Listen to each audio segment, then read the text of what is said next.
No último dia, ele olhou pela janela da cantina. O milionário Paulo Cardoso pensava que estava prestes a surpreender a sua filha.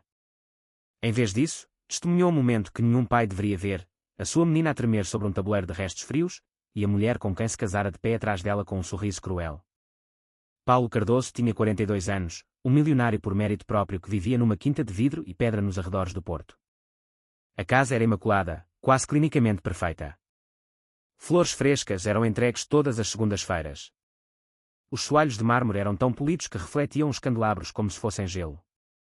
Todas as manhãs, antes do nascer do sol, o carro de Paulo saía da longa entrada, os faróis a cortar o nevoeiro matinal típico da região. Todas as noites, ele só regressava quando os candeeiros da rua já tinham estendido a sua sombra pelos degraus da frente. Lá dentro, havia uma pequena cadeira à mesa de jantar posta com um garfo e faca de prata polida. Era para a sua filha de 8 anos, Mariana. Na maioria das noites, esse lugar permanecia intocado.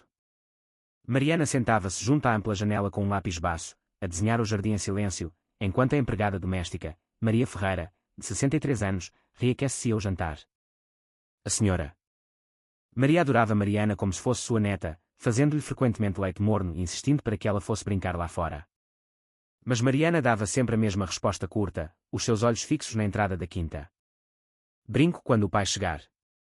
Paulo dizia a si mesmo que isto era amor, pagar pela melhor escola, o bairro mais seguro, as roupas mais finas. Ele chamava-lhe amor responsável. Nunca reparou como a casa soava vazia quando a sua chave girava na fechadura. No colégio Beira-Mar, a escola privada de elite de Mariana, os corredores cheiravam a desinfetante e a livros novos. Durante a rara reunião de pais e encarregados de educação a que Paulo conseguiu comparecer, ele conheceu Beatriz Costa, a professora de Mariana, uma mulher nos seus 30 e poucos anos com olhos castanhos suaves e uma maneira calma e deliberada de falar.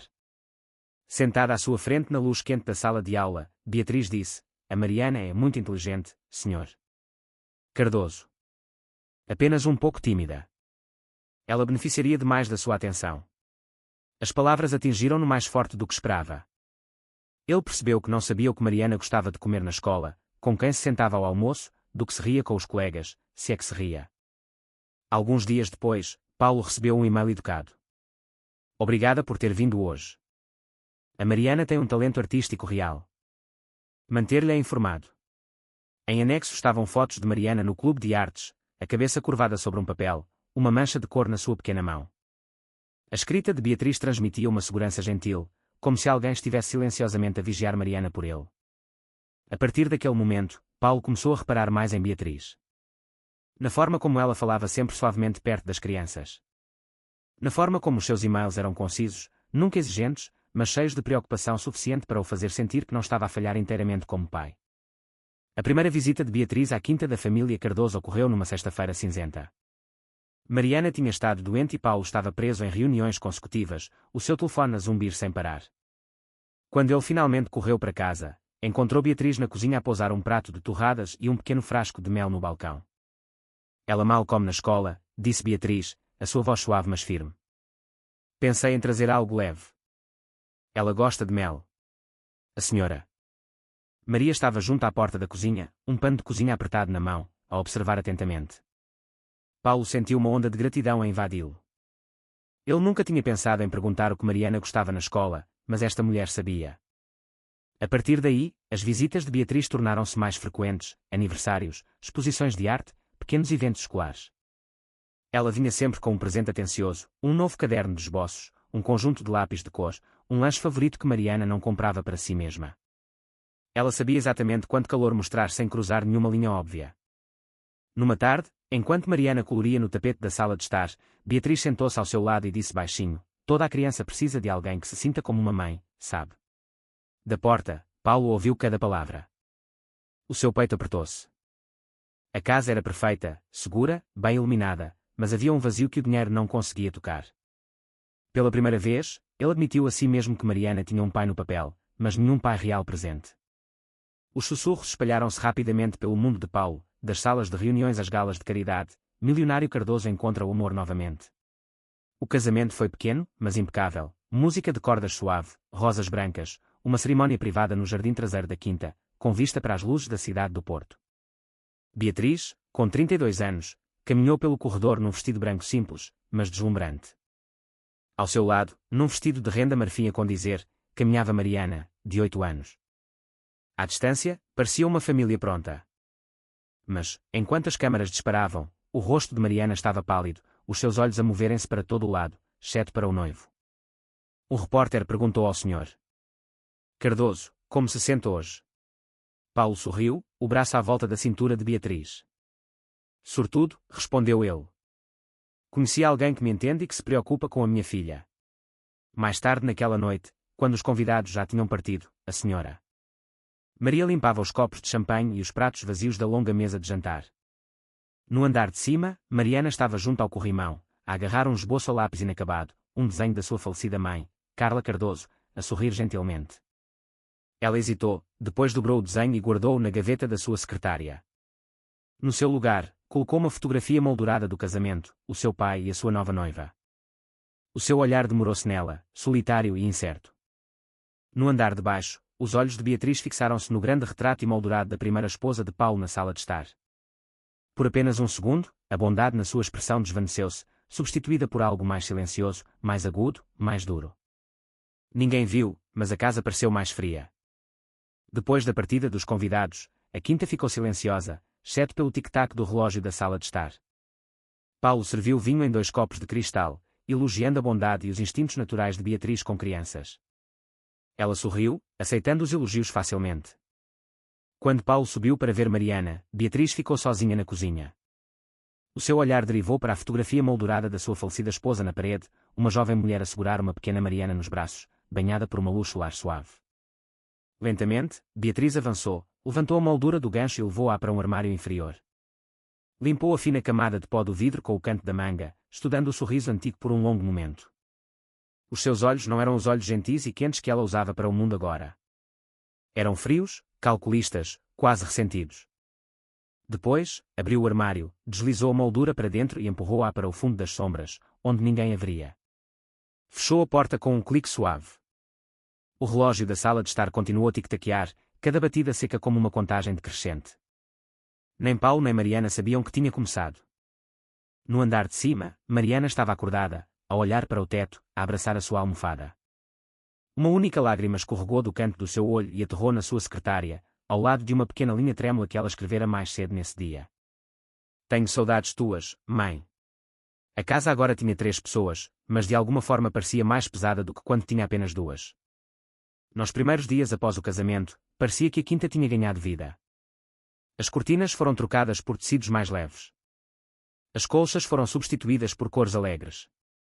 Velas aromáticas ardiam à noite, enchendo o ar com baunilha e âmbar. Paulo chegava à casa do trabalho e encontrava a mesa de jantar posta, já soava tocar ao fundo e Beatriz a cumprimentá-lo com um beijo e um gentil, como foi o teu dia? Ele sentia-se aliviado. Pela primeira vez, parecia que tinha uma parceira que podia preencher as lacunas que ele nunca tivera tempo para resolver. Não te preocupes em ir buscá-la, dizia Beatriz, a rabiscar uma nota no balcão da cozinha. Eu trago a Mariana para casa hoje.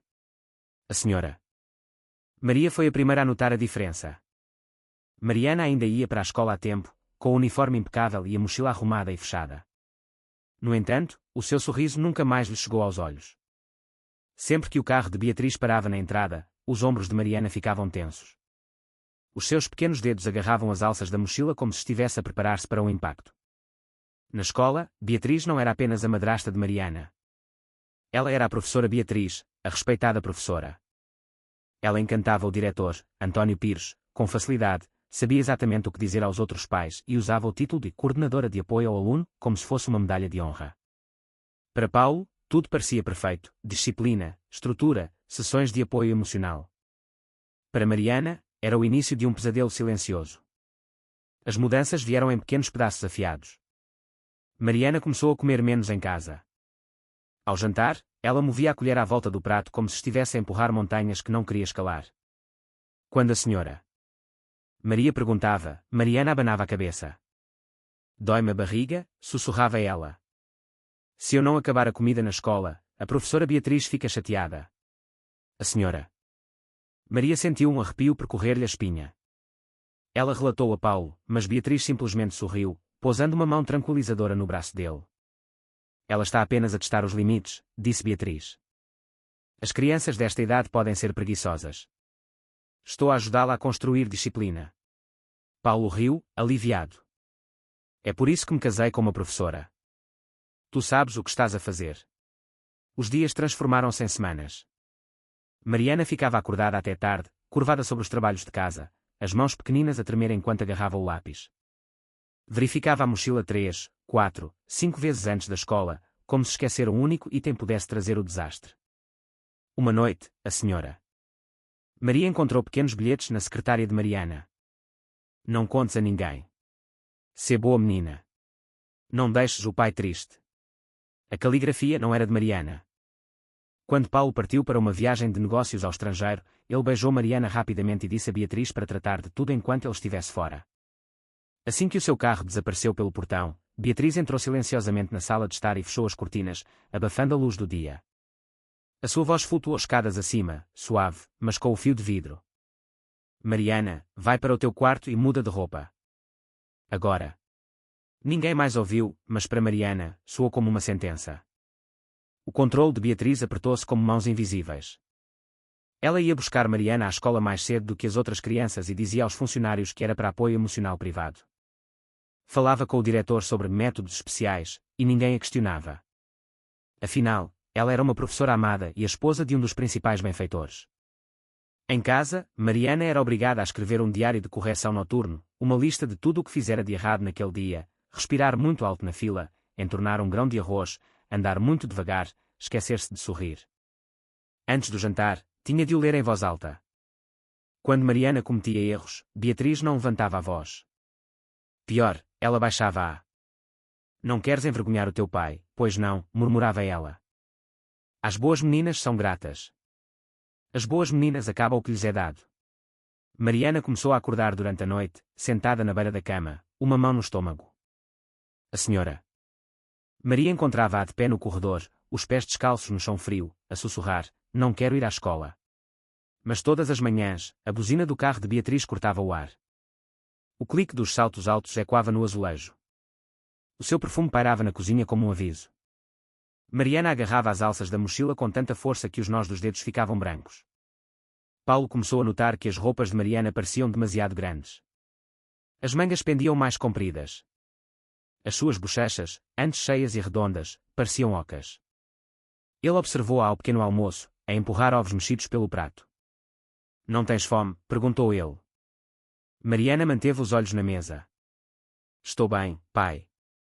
Antes que ele pudesse perguntar mais alguma coisa, Beatriz entrou, colocando uma mão gentil no seu ombro. Ela teve um pesadelo esta noite, disse ela, a voz suave. Eu confortei-a. Não te preocupes, estou a tratar do assunto. Paulo olhou para o relógio. Outra reunião, outra chamada. Disse a si mesmo que era suficiente confiar na sua esposa. Entretanto, os sussurros começaram na cantina da escola. Uma nova funcionária reparou que Beatriz dava instruções aos trabalhadores da cozinha para guardarem as sobras do dia anterior para uma aluna. Ela observou enquanto Beatriz colocava comida fria e coagulada num recipiente separado. É para treino de disciplina, disse Beatriz levemente quando questionada. A Mariana precisa de aprender a ser grata, a não desperdiçar comida. Na aula, Mariana deixou de participar no clube de artes. O seu outrora precioso esboço da sua mãe jazia enterrado no fundo da sua secretária, uma fina película de pó a cruzar as suas bordas. Ela sentava-se na fila de trás, as mãos cerradas debaixo da secretária, os olhos fixos num ponto no chão. Um dia, a sua colega de turma, uma menina chamada Leonor Silva, deslizou uma pequena bolacha para a mão de Mariana. Não vais almoçar? Sussurrou Leonor. Antes que Mariana pudesse responder, Beatriz apareceu atrás delas, a sua mão a pousar no ombro de Mariana como um peso. A menina precisa de disciplina, disse ela, a voz uniforme. Ninguém mina isso com bondade impulsiva. A turma inteira ficou em silêncio e, depois disso, ninguém fez mais perguntas a Mariana. Uma noite, Mariana cambaleou para longe da mesa de jantar depois de apenas algumas colheradas de sopa de abóbora, a mão pressionada contra o estômago. Antes que a senhora Maria a pudesse alcançar, ela inclinou-se para a frente e vomitou uma quantidade pequena e de aspecto doloroso na toalha de mesa. O rosto de Mariana ficou branco como um fantasma. A senhora Maria atirou-se na sua direção, mas Beatriz foi mais rápida, os seus movimentos precisos. Limpou o derrame com um guardanapo, o rosto composto, a voz firme. Ela provavelmente comeu demasiado depressa, disse Beatriz. Vou pela na cama. Paulo franziu o sobrolho, confuso. A cena parecia errada, mas o seu telefone vibrou com uma chamada internacional urgente. Ele hesitou, depois afastou-se, dizendo a si mesmo que falaria com Mariana mais tarde. Naquela noite, a quinta mergulhou num silêncio inquieto. No seu escritório, Paulo olhava para folhas de cálculo enquanto a imagem do rosto pálido da sua filha pairava no fundo da sua mente. Ele afastava-a cada vez que chegava outro e-mail. Na cozinha, Beatriz trancou a porta das traseiras e olhou para a escadaria. Os seus olhos tinham um brilho estranho e secreto. No andar de cima, Mariana estava acordada, enroscada debaixo do cobertor, as mãos pressionadas contra o estômago, enquanto as câimbras se torciam dentro dela como garras. Ela saiu da cama, os pés descalços a gelar contra o soalho de madeira enquanto caminhava pelo corredor. Pai, sussurrou ela para a luz fraca. Nenhuma resposta, apenas o vento a infiltrar-se pelas molduras das janelas. Voltou para a cama, puxou o cobertor por cima da cabeça e chorou para a almofada o mais silenciosamente que pôde, porque aprendera que as lágrimas altas nunca ajudavam. Só pioravam os castigos. Na manhã seguinte, o colarinho da camisola de Mariana tinha uma leve mancha amarela, como caldo seco. Ela sentou-se à mesa, as mãos à volta da colher, mas nunca a levantando aos lábios. Ela diz que lhe dói o estômago, disse a senhora Maria Paulo em voz baixa. Ela tem medo de ir para a escola. Beatriz, que já descia as escadas, interrompeu suavemente. As crianças exageram para faltar à escola. Não devemos recompensar isso. O seu olhar cortou a senhora Maria como uma lâmina. Paulo abriu a boca para discutir, mas depois fechou-a. Estava atrasado. Pegou na sua pasta, beijou a testa de Mariana e disse: falamos à noite, querida. Naquela noite, não falou. O trabalho venceu novamente.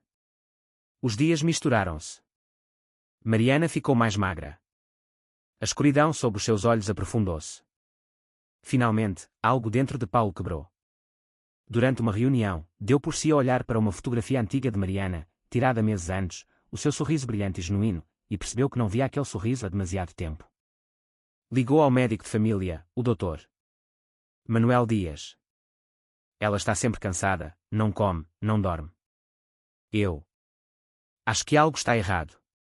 Mais tarde naquela noite, enquanto se preparava para contar a Beatriz sobre a consulta, a senhora Maria entrou silenciosamente no seu escritório, segurando um pequeno envelope. Encontrei isto na secretária da Mariana, sussurrou ela. O senhor devia ver. Dentro estava um pedaço amarrotado de papel de caderno escrito com letras tremidas e infantis. Dói-me muito a barriga, mas a professora disse para não contar. As palavras perfuraram o peito de Paulo. Ele olhou para elas até a tinta parecer borrar-se. Cada aviso ignorado, cada preocupação descartada, cada vez que ele dissera falo com a Beatriz mais tarde, caiu sobre ele como uma onda. Pela primeira vez, sentiu algo mais forte do que confusão ou desconforto. Sentiu medo. No dia seguinte, Paulo apareceu na escola horas mais cedo do que o esperado, sob o pretexto de discutir um novo fundo de bolsas de estudo com o diretor. Encontraram-se num escritório polido com prémios emoldurados nas paredes e uma máquina de café a zumbir no canto. Depois de terminar as formalidades, Paulo sorriu educadamente e disse: não se importaria se eu desse uma volta pelo campus? Gostaria de ver onde a Mariana passa os seus dias. Claro, respondeu António Pires, ansioso e alheio. Paulo caminhou sozinho pelo corredor brilhante, o som das risadas das crianças distante, abafado. Quando passou pela parede de vidro da cantina, parou. Lá dentro, viu Beatriz de pé com um grupo de funcionários da cozinha. Ela entregou um pedaço de papel a um deles, a sua expressão estranhamente tensa. Os funcionários evitaram o olhar de Paulo, olhando para o chão. Beatriz virou-se, assustada ao vê-lo. Apenas por um segundo, algo de pânico brilhou nos seus olhos. Depois, o seu sorriso deslizou para o lugar como uma máscara. Chegaste cedo, disse ela.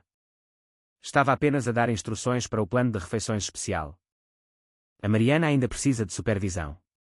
Paulo assentiu, mas um nó de pavor torceu-se no seu estômago enquanto observava os funcionários da cantina recuar em direção à cozinha dos fundos, de cabeça baixa. Ele saiu do edifício, sentou-se no seu carro e não ligou o motor. O pátio da escola estava silencioso. O vento fazia as folhas chocalhar contra o seu para-brisas. Ele tirou a nota amarrotada novamente. Dói-me muito a barriga, mas a professora disse para não contar. Peça por peça, as memórias começaram a entrelaçar-se em algo que se parecia muito com a verdade. A perda de peso de Mariana, a mancha na sua camisola. As visitas noturnas de Beatriz ao quarto de Mariana, os sussurros na cantina. Ele pegou no telefone e ligou para a sua assistente. A sua voz era firme. Cancele tudo para os próximos 2 dias. Sem reuniões, sem chamadas, nada. Desta vez, o trabalho esperaria. O carro de Paulo parou na berma do Colégio Beira-Mar. Por um longo segundo, ele apenas ficou ali, os dedos a repousar no volante, sentindo a pequena crista áspera da nota amarrotada no bolso da camisa. Dói-me muito a barriga, mas a professora disse para não contar. Ele dissera a si mesmo que estava ali como benfeitor para discutir financiamento e bolsas de estudo, para apertar mãos e posar para fotos educadas. Mas quando saiu do carro e o ar frio cortou o seu fato, ele soube que isso era apenas uma história que contara a si mesmo para se manter calmo. Hoje, ele não era o milionário Paulo Cardoso. Era apenas um pai com um pressentimento muito mau. O diretor, António Pires, cumprimentou-o à porta, todo calor e gratidão, guiando-o para um escritório forrado com diplomas emoldurados e fotos de turma sorridentes. Falaram sobre programas para talentosos, melhorias na infraestrutura, oportunidades para alunos promissores. A boca de Paulo movia-se. A sua voz soava normal, mas a sua mente continuava a vaguear para as mangas largas de Mariana, as suas bochechas encovadas, a forma como os seus olhos se apagavam sempre que o nome de Beatriz era mencionado. Importa-se, disse ele levemente quando a reunião terminou, se eu der uma volta. Adoraria ver onde a Mariana passa o seu dia. O diretor sorriu radiante. Claro. Eles estão a almoçar agora mesmo. Pode surpreendê-la na cantina. Acho que sim, respondeu Paulo. O corredor lá fora era brilhante, o chão polido a brilhar. Desenhos infantis forravam as paredes, casas tortas, sóis sorridentes, famílias de bonecos de pau. Algures à frente vinha o ruído abafado de tabuleiros e o murmúrio misto de vozes jovens. Paulo seguiu o som, os seus próprios passos de repente demasiado altos nos seus ouvidos. Ele virou uma esquina e parou. Uma longa parede de vidro abria-se para toda a cantina como um filme a passar sem som. Filas de mesas estendiam-se sob luzes fluorescentes zumbindo, aglomerados de uniformes azuis, tabuleiros de almoço, caixas de leite. Na superfície, tudo parecia normal, mas algo na energia da sala parecia errado. Estava abafada. As crianças falavam, mas em tons baixos. O riso surgia e morria rapidamente. Os ombros estavam tensos, os olhos a moverem-se para um canto da sala e depois a desviarem-se, como se houvesse algo ali para o qual ninguém queria olhar por muito tempo. O seu olhar seguiu o delas. Mariana estava sentada sozinha numa mesa um pouco afastada das outras. A distância era de apenas alguns metros, mas parecia uma linha de fronteira, um exílio silencioso. Ela parecia mais pequena do que ele se lembrava, engolida pela cadeira de plástico azul, as costas ligeiramente curvadas, os braços recolhidos. À sua frente estava um tabuleiro que lhe apertou o estômago, um amontoado de arroz branco frio e empoltado, e uma fina camada de sopa turva com alguns pedaços de vegetais murchos a flutuar no topo. Nem fruta, nem bebida, nada como as refeições equilibradas que lhe tinham garantido que ela recebia. As mãos de Mariana repousavam na borda da mesa. A sua cabeça estava baixa. Ela não estava a falar, não estava a mexer-se, não estava a fazer nenhuma das coisas que uma criança de 8 anos normalmente faz ao almoço. Parecia que tinha aprendido que ficar quieta era mais seguro. Perto da linha de serviço, Beatriz estava de pé junto a um recipiente de metal, o cabelo preso de forma arrumada, a postura impecável. Deste lado do vidro, Paulo não conseguia ouvir as suas palavras, mas podia ver a tensão na sua mandíbula, a forma como os funcionários da cantina evitavam os seus olhos, a maneira rígida e eficiente como ela se movia. Pegou numa concha de aço inoxidável, disse algo ao funcionário ao seu lado, depois mergulhou a concha numa panela separada de sobras coaguladas. Quando ela se virou em direção à mesa da Mariana, o pulso de Paulo acelerou na sua garganta. Beatriz caminhou com passos pequenos e precisos. Parou em frente a Mariana, olhou para o tabuleiro, depois inclinou a concha. A mistura fria deslizou para fora num salpico aborrecido e pesado, atingindo o arroz e derramando-se pela borda moldada. Algumas gotas aterraram na pele nua do pulso da Mariana. Mesmo através do vidro, Paulo viu o pequeno sobressalto, a forma como os seus dedos se cravaram na mesa por um segundo antes de ela os forçar a ficar quietos novamente. Ela não limpou. Não levantou a cabeça. Beatriz inclinou-se mais perto, os lábios a moverem-se numa linha fina. Paulo não conseguiu ouvir a frase, mas viu o seu efeito na forma como os ombros de Mariana afundaram um pouco mais, como se alguém tivesse silenciosamente adicionado outra pedra à pilha que ela já carregava. À volta deles, toda a sala pareceu congelar. Um funcionário da cantina parou a meio do passo, a mão a agarrar um tabuleiro. Uma rapariga numa mesa próxima começou a levantar-se, os olhos arregalados, depois sentou-se lentamente quando outro funcionário fez o mais pequeno aceno de cabeça. A rapariga olhou para a sua própria comida, a mandíbula cerrada. A mão de Paulo levantou-se quase sem a sua permissão e pressionou-se contra o vidro, os dedos abertos. A superfície estava fria, lisa, absolutamente sólida. Do outro lado, a sua filha estava sentada sozinha em frente a um tabuleiro que parecia menos um almoço e mais um castigo. Naquele instante suspenso, cada e-mail gentil sobre disciplina, cada explicação confiante sobre supervisão especial, cada vez que ele dissera a si mesmo que estava a preocupar-se demasiado, tudo se estilhaçou. O que ele estava a ver não era estrutura. Não era cuidado. Era humilhação. Era crueldade. E com uma clareza súbita e brutal que não deixava lugar para esconderijos, Paulo compreendeu uma coisa.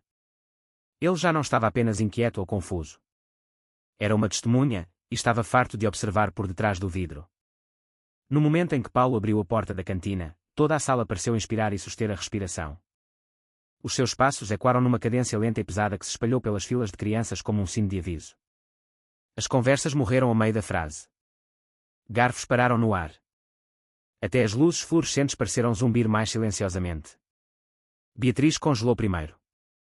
O seu sorriso, o suave e praticado que ela sempre usava perto dele, começou a florescer automaticamente, mas murchou a meio caminho quando viu nos seus olhos algo que nunca tinha visto antes. Clareza. Clareza fria e inabalável. Paulo não retribuiu o sorriso. Em vez disso, caminhou diretamente para a mesa isolada onde Mariana se sentava, a sua pequena figura rígida, os dedos ainda a tremer das gotas de sopa fria no pulso. Ela não se atreveu a levantar os olhos. Parecia uma criança que tinha aprendido que qualquer movimento súbito poderia trazer castigo. Ele parou ao lado dela. Por um instante, nada se moveu. Depois, o seu olhar caiu para o patético monte de arroz frio, o caldo turvo a agarrar-se às bordas do tabuleiro, o salpico na superfície de plástico. A mesma raiva que fervilhava dentro dele desde o dia anterior, subiu como uma chama a tocar o ar. Sem uma palavra, ele varreu o tabuleiro para o lado.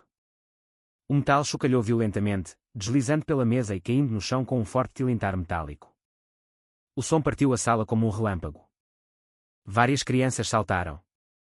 Um funcionário da cantina engasgou-se, cobrindo a boca. Um professor perto da saída congelou no lugar. Mariana sobressaltou-se, mas depois, muito lentamente, levantou o rosto.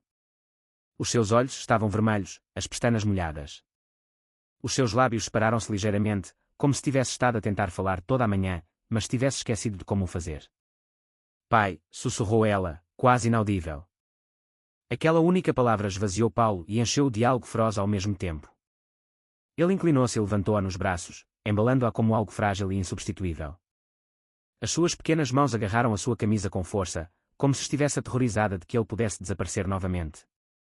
Uma funcionária da cantina a tremer, ainda a segurar a concha, deu um passo à frente, como que para explicar, mas Paulo virou a cabeça apenas o suficiente para olhar para ela.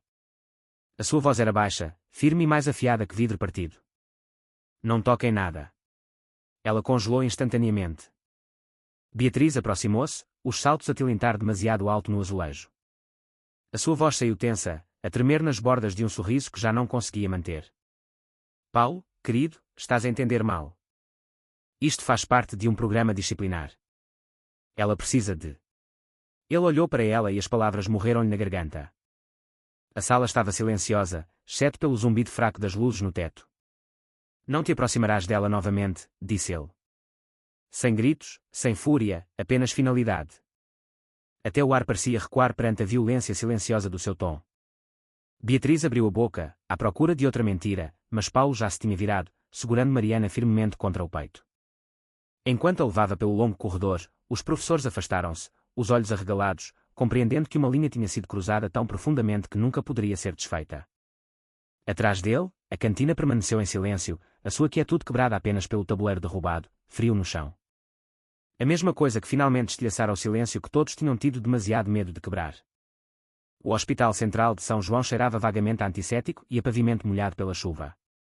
Paulo entrou pelas portas de vidro com Mariana nos braços, a bochecha dela pressionada contra o seu ombro, a sua respiração superficial e irregular.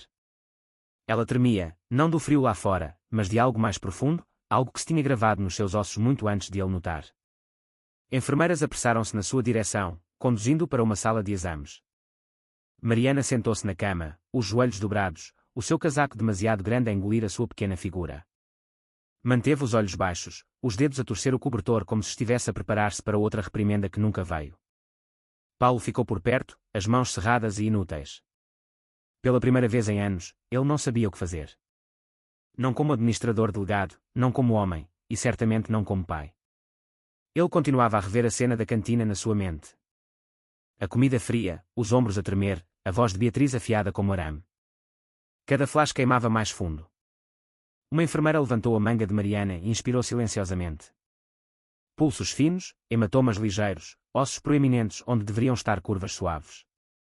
Paulo desviou o olhar, a culpa a arranhar-lhe o peito. Depois de análises de sangue, exames e uma longa espera num corredor demasiado iluminado, o médico finalmente aproximou-se, de meia-idade, olhos calmos, uma prancheta debaixo do braço, o tipo de homem que já dera todo o tipo de notícias imagináveis. Mas a sua expressão agora estava tensa de preocupação. Senhor Cardoso, começou ele gentilmente. A sua filha está gravemente desnutrida. As palavras atingiram-no mais forte do que qualquer golpe físico.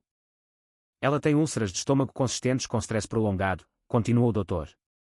Manuel Dias. Distúrbio crónico do sono e sinais de ansiedade geralmente observados em crianças que experienciam pressão emocional ou ambiental. Ele fez uma pausa, deixando o peso assentar. Aconteceu alguma coisa em casa ou na escola recentemente que a possa ter assustado? O corpo de Mariana enrijeceu. Ela virou o rosto e abanou a cabeça num movimento pequeno e desesperado. Aquele gesto, tão silencioso, tão aterrorizado, estilhaçou qualquer negação que Paulo ainda tivesse. Beatriz tinha feito isto, e ele permitira. Quando o médico saiu, a sala pareceu encolher. Paulo aproximou-se, ajoelhando-se ao lado da cama. Mariana sobressaltou-se no início, depois relaxou uma fração quando percebeu que ele não era Beatriz. Mariana. A sua voz quebrou. Querida, estás segura agora? Eu prometo. O queixo dela tremeu. Por um segundo, pareceu que ia falar, mas depois enroscou-se, enterrando o rosto no cobertor do hospital. Mais tarde, quando a medicação a deixou sonolenta, Paulo afastou uma mecha de cabelo da sua testa. Estava úmida de suor frio, demasiado para uma criança carregar. Ele pegou no telefone, abriu o vídeo da cantina e viu novamente, frame por frame agonizante. A mão de Beatriz, a concha, o sobressalto, o silêncio dos adultos à sua volta. A sua visão turvou-se, a raiva e a culpa a torcerem-se juntas em algo afiado e inignorável. Enviou o vídeo ao seu advogado, Rui Mendes, com uma única mensagem. Trate disto imediatamente. Sem acordos silenciosos, sem contenção. Depois olhou para a sua filha, pequena, frágil e finalmente a descansar, e sussurrou um voto que deveria ter feito anos antes. Não vou deixar ninguém magoar-te novamente, nunca. As luzes fluorescentes no corredor do hospital zumbiam como insetos cansados, o seu brilho pálido a projetar longas sombras pelo chão de azulejo. Paulo passeava do lado de fora do quarto de Mariana, uma mão pressionada contra a testa, a outra tão apertada à volta do telefone que os nós dos dedos estavam brancos. Pela pequena janela na porta, ele podia ver Mariana enroscada de lado, a sua mão pequenina ainda a agarrar o cobertor como se estivesse a segurar o último pedaço de segurança que lhe restava. A senhora Maria estava sentada numa cadeira ao lado da cama, a acariciar o cabelo de Mariana com a ternura lenta de alguém que a amava há muito mais tempo do que ele se apercebera. Ela parecia mais velha na luz fraca, mais frágil, mais preocupada. Mas quando levantou o olhar e viu Paulo a observar, ela fez um pequeno aceno de cabeça, um acordo silencioso. Ela está segura agora. Mantenha assim. Paulo inspirou profundamente e afastou-se da janela, forçando-se a respirar, a pensar. A sua culpa era uma tempestade, violenta e implacável. Mas por baixo dela, algo mais começara a formar-se, mais duro, mais afiado, mais firme, uma resolução que parecia aço a ser forjado no fogo. O seu telefone vibrou. Uma mensagem do seu advogado. Recebido. Estarei na sua quinta dentro de 1 hora. Paulo olhou para o ecrã, a mandíbula a apertar. Bom. Desta vez não haveria hesitação, nem explicações educadas, nem confiança de que outra pessoa sabia o que era melhor para a sua filha. Ele passara demasiados anos a deixar o trabalho consumi-lo, a deixar a rotina cegá-lo, a deixar outros assumirem papéis que ele deveria ter preenchido. Não mais. Guardou o telefone no bolso e voltou para junto da cama de Mariana. O quarto estava silencioso, exceto pelo bip fraco do monitor cardíaco e pela respiração suave e irregular de Mariana. Ela estava imóvel, as pestanas a tremer com sonhos que provavelmente eram pesadelos. Ele ajoelhou-se ao lado da cama. Mariana, sussurrou ele, embora ela estivesse meio adormecida. O pai está aqui agora. Não vou embora outra vez. Os dedos dela contraíram-se, roçando na sua mão. Mesmo aquele pequeno movimento o perfurou, porque pareceu tanto um apelo como um perdão que ele não merecia. A senhora. Maria levantou-se lentamente, dando-lhe espaço. Ela confia em si mais do que em ninguém, murmurou ela. Sempre confiou. Mesmo quando hesitou. Mesmo quando não conseguia ver o que estava a acontecer. Paulo engoliu em seco. A vergonha era quase insuportável. Vou voltar à escola, disse ele baixinho. Há coisas que preciso de confirmar. A senhora. Maria não tentou impedi-lo. Em vez disso, segurou-lhe o braço por um momento, firmando-o como uma mãe firma um filho. Vá. E desta vez, ouça com os seus olhos, não com os seus ouvidos. Ele assentiu. Lá fora, o céu tinha escurecido para um cinzento ferido, as nuvens a rodopiar como fumo. Paulo entrou no seu carro e, por um momento, ficou simplesmente ali, a agarrar o volante, deixando o suave ronronar do motor acalmá-lo. Tudo dentro dele parecia em carne viva, como se velhas feridas que ele ignorara estivessem finalmente expostas ao ar. Mas por baixo da dor, sentiu algo que não sentia há anos. Propósito absoluto. Ele rodou a chave.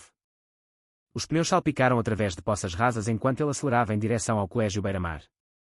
Cada candeeiro de rua que passava brilhava no seu para-brisas como um metrónomo a contar até a um acerto de contas.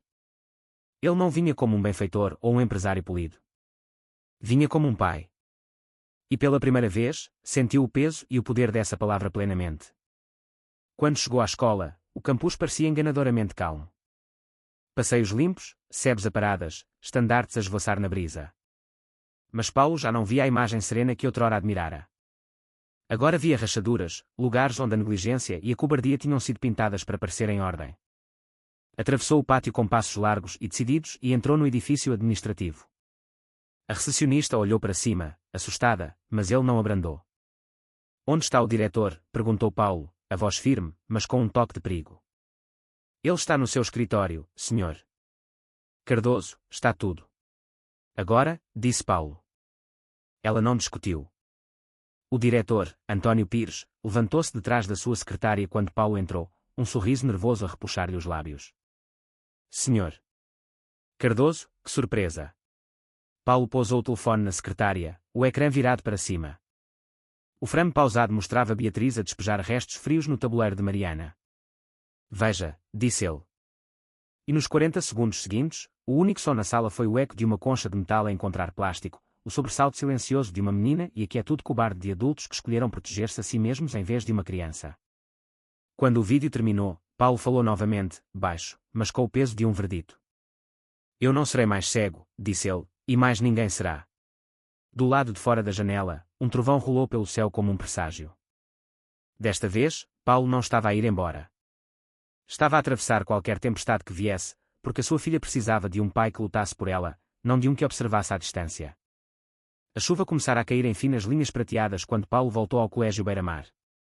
O ar cheirava a cimento molhado e metal frio, como se o próprio mundo estivesse a preparar-se para o que viria a seguir. Ele caminhou com um passo firme e deliberado, o seu casaco a apanhar gotas enquanto atravessava o pátio em direção à ala administrativa. Dentro da sala de reuniões, o diretor e vários professores já estavam reunidos. Alguém os tinha claramente avisado do seu regresso. Todos os rostos estavam tensos, os olhos a moverem-se nervosamente para a porta quando ele entrou. A conversa morreu instantaneamente. Paulo não perdeu tempo com cumprimentos. Colocou o telefone no centro da mesa e tocou no ecrã. O vídeo começou a passar. Sem música, sem comentários, sem buffering, apenas a verdade crua e feia. Beatriz com a concha, o sobressalto de Mariana, o tabuleiro intocado, a cantina silenciosa e temerosa, e depois ele a entrar derrompante, finalmente a ver o que estava a acontecer debaixo do seu nariz. Os professores assistiram com expressões que mudaram de choque para culpa e vergonha.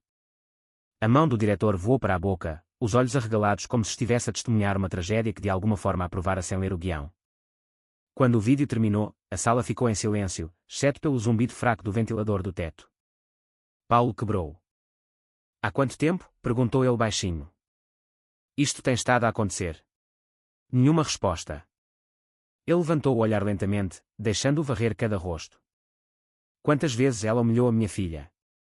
Quantas vezes a fez ajoelhar-se, a ameaçou, a fez passar fome? Uma voz fina e trêmula veio do canto. Eu. Uma vez vi-a manter a Mariana depois do almoço, confessou um jovem professor, o rosto pálido. Ela fê-la ajoelhar-se junto ao armário porque não acabou a comida. Ele engoliu em seco. Tive medo de dizer alguma coisa. A professora Beatriz é próxima da administração. Não queria perder o meu emprego. As palavras pareceram desbloquear algo na sala. Outra professora exalou tremulamente. Os funcionários da cantina queixaram-se há semanas. Sobras a desaparecer, instruções para guardar restos. Mas a Beatriz disse-nos que fazia parte de um programa de nutrição supervisionado. Uma terceira voz juntou-se. Alguns alunos tentaram falar, mas são crianças. Ninguém acreditou neles. Paulo não sentiu satisfação em ouvir a verdade, apenas uma dor mais profunda e aguda. Virou-se para o diretor. E você? O diretor parecia devastado. Eu confiei nela. Ela era uma das nossas professoras mais respeitadas. Nunca imaginei. Isso, disse Paulo, a sua voz como um portão de ferro a fechar-se, foi o seu erro. Ele pegou no telefone e guardou-o no bolso. Não estou aqui para discutir, disse ele. Estou aqui para garantir que isto nunca mais aconteça a outra criança. Ao sair, um trovão estalou no céu, fazendo as janelas tremer. Os professores ficaram paralisados, a vê-lo partir, como se um verdito tivesse acabado de ser proferido. Lá fora, o vento soitava o pátio, espalhando folhas molhadas pelo caminho de Paulo. Ele não olhou para trás. Já tinha visto o suficiente. E a partir deste momento, ninguém, nem um professor, nem uma escola, nem um sistema, voltaria a silenciar a sua filha. O céu pairava baixo, pesado, inchado de nuvens de tempestade, quando Beatriz Costa apareceu nos portões de ferro forjado da residência Cardoso. As rajadas de vento puxavam o seu trench coat bege, e o seu cabelo, geralmente impecável, agarrava-se em madeixas irregulares ao seu rosto manchado de lágrimas. Ela não se parecia em nada com a professora composta e de fala mansa que o mundo admirava. Parecia encurralada. Tocou a campainha 2 vezes, as mãos a tremer. Paulo saiu momentos depois. A sua expressão não continha raiva, nem gritos, apenas uma quietude fria que parecia muito mais aterrorizante, o tipo de calma que se segue quando uma decisão já foi tomada. Paulo, suspirou ela, a voz a quebrar. Por favor, ouve. Entendeste tudo mal na escola. Ele não respondeu. Nem sequer acenou com a cabeça. Simplesmente esperou. Beatriz engoliu em seco, forçando-se a continuar. Eu nunca quis magoar a Mariana. As refeições, a disciplina, faz parte de um método que usei com sucesso antes. Às vezes, as crianças precisam de orientação firme para. A voz de Paulo cortou as suas desculpas como uma lâmina. Eu vi o vídeo. O seu olhar endureceu. E li as notas que ela foi forçada a escrever. Ouvi testemunhos dos funcionários. Diz-me, Beatriz, que parte disso é orientação. Ela sobressaltou-se como se tivesse levado uma bufetada. O seu rosto desmoronou-se, depois torceu-se num sorriso desesperado. Tu sabes que eu me preocupo com ela. Sabes que me preocupo contigo. Eu só estava. Só estavas a magoar a minha filha, concluiu ele. O silêncio instalou-se entre eles, espesso e equante.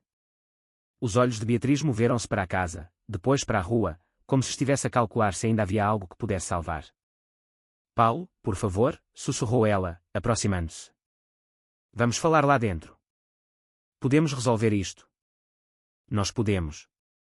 Vais-te embora hoje, disse ele, a voz firme, final. E não te aproximarás da minha filha novamente. A respiração dela engasgou.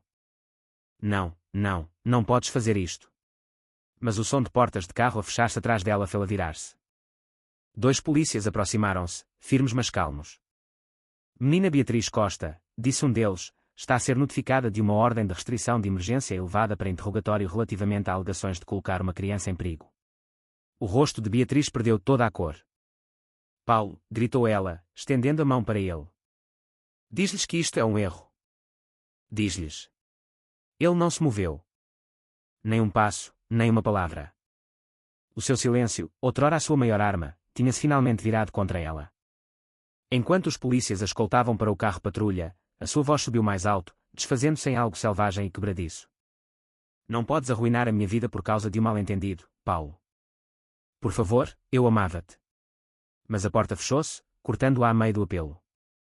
A notícia espalhou-se em poucas horas. As manchetes online explodiram, professora acusada de abusar enteada. Milionário Cardoso pede divórcio de emergência. Pais do Colégio Beira-Mar inundaram fóruns com indignação. Ex-colegas apresentaram-se com histórias que antes temiam partilhar. A imagem cuidadosamente construída de Beatriz Costa desintegrou-se em menos de um dia. Paulo ignorou todos os repórteres que vieram ao seu portão, todos os pedidos de declaração, todas as chamadas de produtores de média na esperança de que ele aparecesse no telejornal da noite. Passou a noite inteira sentado ao lado da cama do hospital de Mariana, a vê-la respirar, a afastar uma mecha de cabelo solta da sua testa. Pela primeira vez, o mundo podia dizer o que quisesse. O seu único foco, a única coisa que importava, era a criança adormecida, que finalmente fora libertada da escuridão que ele deveria ter visto mais cedo. A quinta parecia diferente quando Paulo regressou do hospital, oca, e quante, demasiado grande para a vida que queria reconstruir. Cada superfície polida lembrava-lhe as noites em que chegara à casa demasiado tarde. Cada corredor lembrava-lhe o silêncio que engolira a infância de Mariana, centímetro a centímetro. O lugar parecia imaculado, mas por dentro carregava o fantasma de tudo o que ele negligenciara. Ele ficou no hall de entrada por um longo momento, a olhar para a escadaria imponente, depois exalou uma decisão que andava a evitar há anos. Eles não podiam ficar ali. Não se quisessem curar. Na manhã seguinte, com Mariana ainda a recuperar no hospital, Paulo começou a fazer chamadas. Afastou-se das operações diárias da Artwell Industries. Delegou o controle ao seu vice-presidente, cancelou viagens ao estrangeiro, limpou completamente a sua agenda. Negócios de milhões esperariam. A sua filha não. Quando chegou a casa, a senhora Maria estava no quarto de Mariana, a fazer uma pequena mala. Os seus movimentos eram lentos, gentis, a dobrar roupas como se cada peça fosse algo frágil. Ela vai precisar de ar fresco, murmurou ela. Um lugar sossegado, onde possa respirar novamente. Paulo assentiu. Já encontrei um lugar. Uma cabana isolada no Parque Natural da Serra da Estrela. 3 quartos, uma pequena cozinha, um cais de madeira a estender-se para águas paradas, emoldurada por altos pinheiros. Não era luxo. Não era grandiosidade, mas era paz. Quando Mariana teve alta, pálida, mas um pouco mais forte, ela pressionou a bochecha contra o casaco dele durante a viagem de carro para casa. Não falou, mas também não se encolheu. Só isso já parecia um progresso. Na quinta, ela subiu as escadas lentamente. No seu quarto, parou em frente à estante. Passou um dedo pela lombada de um livro de imagens gasto, depois pegou num urso de pelúcia com um olho de botão em falta. Em seguida, tirou uma pequena caixa de metal de tintas de aguarela, o presente da sua mãe de anos atrás. Finalmente, alcançou o desenho dobrado que escondera na gaveta da sua secretária, o retrato da sua mãe. Segurou o papel contra o peito como algo sagrado. Posso levar isto? Sussurrou ela. Paulo engoliu em seco. Podes levar o que quiseres. Ela abanou a cabeça. Só isto. A senhora Maria ajudou Mariana a fechar a mochila enquanto Paulo carregava o carro. Cada ruído, cada baque da bagagem ecoava como um adeus a uma vida que ele já não queria.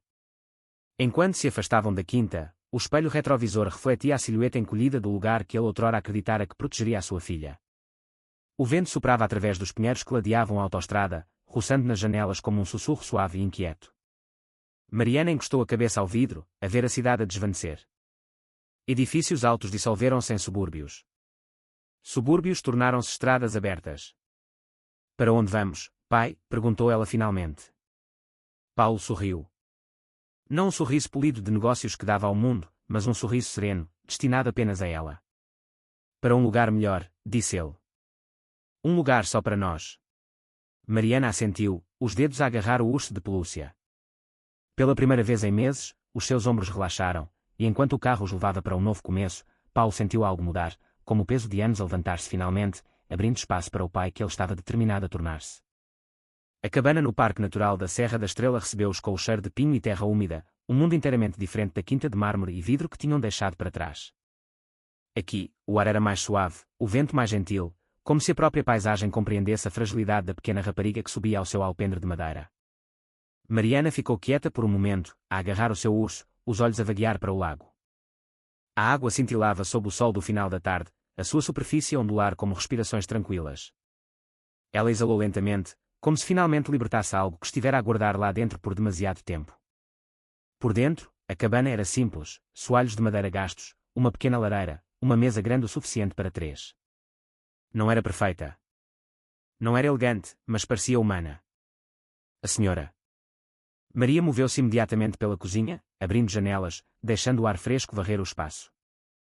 Paulo começou a desempacotar, movendo-se lentamente para que Mariana não se sentisse pressionada. Ele observou-a a traçar com os dedos a moldura da janela, os olhos a seguir um pássaro a mergulhar no lago.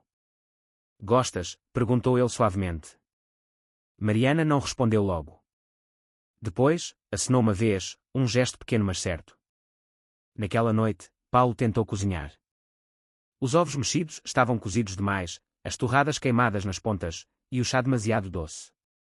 Mas Mariana sentou-se à mesa, as pernas balançando na cadeira, a observá-lo com um pequeno sorriso que ele não via há meses. Está bom? Perguntou ele, envergonhado. Ela assentiu e tomou um pequeno gole. Está quente. Quente.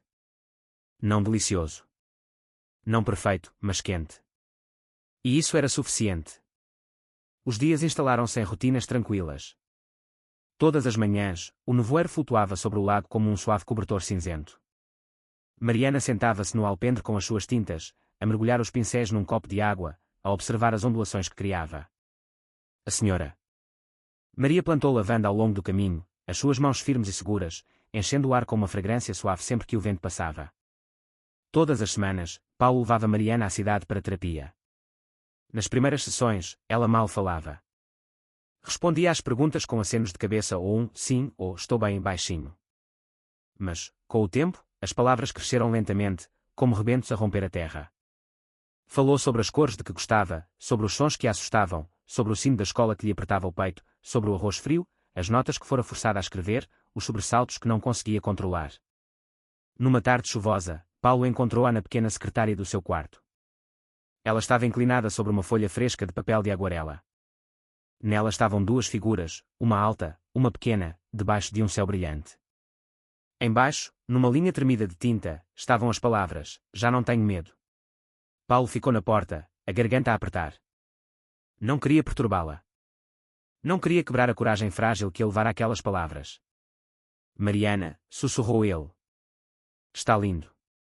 Ela levantou o olhar, os olhos suaves. Somos nós.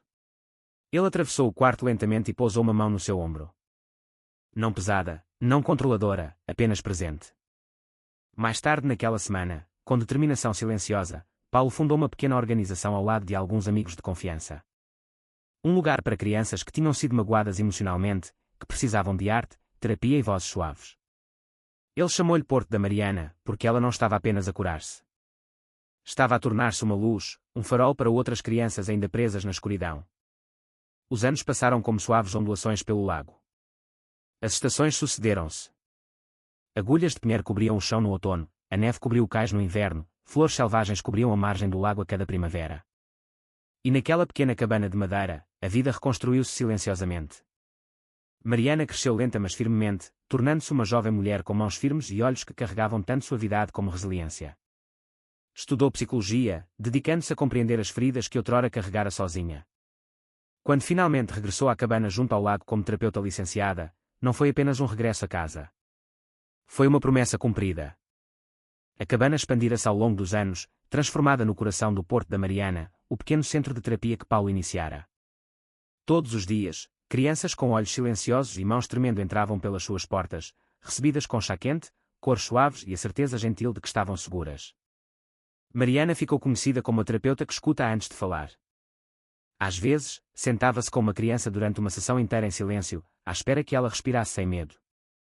Outras vezes, guiava-as através da pintura de aguarela, deixando a cor falar quando as palavras eram demasiado pesadas. A sua presença por si só era uma espécie de luz, firme, paciente, inabalável. Um ano, foi convidada a discursar na conferência anual no auditório da Fundação Calouste Gulbenkian. O auditório era vasto, as luzes brilhantes, centenas de professores, pais e administradores a encher os assentos. Quando Mariana subiu ao palco num simples vestido branco, a sala ficou em silêncio. Ela começou baixinho. Falou sobre uma menina que outrora temia o som de um sino da escola, sobre o cheiro de arroz frio num tabuleiro, sobre mãos tremendo a segurar um lápis no escuro. Sobre uma professora que sorria à luz do dia e se tornava uma tempestade atrás de portas fechadas. E sobre um pai que tinha sido cego, não cruel, não indiferente, simplesmente ausente, até ao dia em que partiu vidro e silêncio para resgatar a sua filha. Ela não se nomeou. Não precisava. Quando disse, toda a criança merece olhos que a vejam com amor, muitos na audiência limpavam as lágrimas. No fundo da sala, Paulo estava sentado, completamente imóvel. O seu cabelo tinha ficado grisalho nas têmporas, as linhas aprofundaram-se à volta dos seus olhos, mas o orgulho irradiava dele como calor. Ele já não era o poderoso administrador delegado. Era apenas o pai de Mariana, e isso era suficiente. Quando o público lhe deu uma ovação de pé, ele levantou-se também, os seus olhos a brilhar. Mais tarde naquela noite, regressaram à cabana junto ao lago. A lavanda que a senhora Maria plantara outrora tinha crescido alta, libertando a sua fragrância no crepúsculo fresco. Crianças do Porto da Mariana brincavam no alpendre, as suas risadas a flutuar sobre a água. Dentro da sua sala de arte, Mariana pintava sob um candeeiro quente. Na sua tela, estava uma pequena casa junto a um lago. A luz solar a derramar-se sobre duas figuras sentadas lado a lado. Um lar construído a partir da cura, não de paredes. O que estás a pintar esta noite? Perguntou Paulo da porta. Um lar, disse ela suavemente. Onde a luz encontra sempre o caminho de volta. Ele aproximou-se, colocando uma mão no seu ombro. Lá fora, a lua cintilava sobre o lago como um caminho de prata. E naquela pequena cabana cheia de amor, perdão e uma luz reacendida, pai e filha finalmente compreenderam que a escuridão os moldara, mas já não os definia. Porque algumas luzes nunca desaparecem. Apenas esperam para brilhar novamente.